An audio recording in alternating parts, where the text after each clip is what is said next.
ಅಯೋಧ್ಯೆಯಲ್ಲಿ ರಾಮ ದೇವಾಲಯ ನಿರ್ಮಾಣದ ನಂತರ ಎರಡನೇ ಶ್ರೀರಾಮನವಮಿ ಆಚರಣೆಗಳು ಅದ್ದೂರಿಯಾಗಿ ನಡೆಯುತ್ತಿವೆ. ವಸಂತ ನವರಾತ್ರಿ ಆಚರಣೆಗಳು ಮಾರ್ಚ್ 29ರಂದು ಪ್ರಾರಂಭವಾದವು.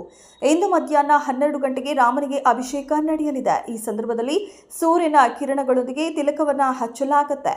ಮಧ್ಯಾಹ್ನ 12 ಗಂಟೆಗೆ ಸರಿಯಾಗಿ ಸೂರ್ಯನ ಕಿರಣಗಳು ರಾಮನ ಹಣೆಯ ಮೇಲೆ 4 ನಿಮಿಷಗಳ ಕಾಲ ಹೊಳೆಯುತ್ತವೆ. ದೇವಾಲಯದ 3ನೇ ಮಹಡಿಯಿಂದ ಗರ್ಭಗುಡಿಯಲ್ಲಿರುವ ಬಾಲರಾಮನ ಹಣೆಯ ಮೇಲೆ ಸೂರ್ಯನ ಕಿರಣಗಳು ಬೀಳುವಂತೆ ವ್ಯವಸ್ಥೆ ಮಾಡಲಾಗಿತ್ತು.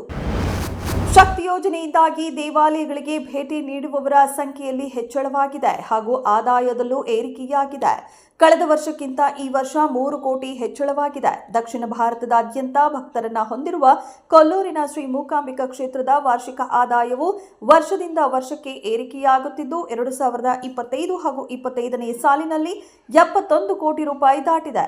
ಇದು ಕಳೆದ ವರ್ಷಕ್ಕಿಂತ 3 ಕೋಟಿ ರೂಪಾಯಿ ಹೆಚ್ಚು. ಉಂಡಿಯಲ್ಲಿ ಕಾಣಿಕೆ ರೂಪದಲ್ಲಿ ಸಂಗ್ರಹವಾದ ನಗದು ಹಾಗೂ ಚಿನ್ನಾಭರಣ, ಚಂಡಿಕಾ ಹೋಮ ಸೇರಿ ವಿವಿಧ ಪೂಜೆಗಳಿಂದ ಬರುವ ಆದಾಯ, ನಿತ್ಯ ಪೂಜೆ, ಆನ್ಲೈನ್ ಪೂಜೆಗಳ ಆದಾಯವನ್ನ ಇದು ಒಳಗೊಂಡಿದೆ. ಕುಕ್ಕೆ ಸುಬ್ರಹ್ಮಣ್ಯ ಕ್ಷೇತ್ರವನ್ನ ಹೊರತುಪಡಿಸಿದರೆ ಕೊಲ್ಲೂರು ರಾಜ್ಯದಲ್ಲೇ ಅತಿ ಹೆಚ್ಚು ಆದಾಯವಿರುವ ಕ್ಷೇತ್ರವಾಗಿದೆ.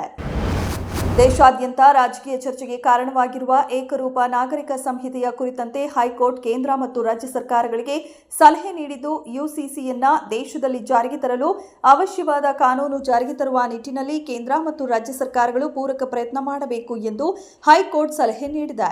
ಭಾರತದ ಸಂವಿಧಾನದ ಪೀಠಿಕೆಯಲ್ಲಿ ಉಲ್ಲೇಖವಿರುವ ತತ್ವವನ್ನು ಈಡೇರಿಸುವ ಸಲುವಾಗಿ ಹೈಕೋರ್ಟ್ ಈ ಸಲಹೆ ನೀಡಿದೆ.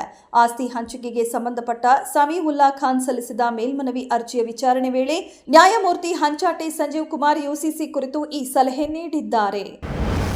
ಸಂಸತ್ ಅಧಿವೇಶನದಲ್ಲಿ ಕಳೆದ 3 ದಿನಗಳಿಂದ ಚರ್ಚೆಯಾಗಿದ್ದ ಸಾಕಷ್ಟು ವಿರೋಧ ಆಕ್ರೋಶಕ್ಕೆ ಕಾರಣವಾಗಿದ್ದ ಕೇಂದ್ರ ಸರ್ಕಾರದ ಮಹತ್ವದ ಮಸೂದೆ ವಕ್ಫ್ ಮಸೂದೆ 2025ಕ್ಕೆ ರಾಷ್ಟ್ರಪತಿ ದ್ರೌಪದಿ ಮುರ್ಮು ಅವರು ಅಂಕಿತ ಹಾಕಿದ್ದಾರೆ.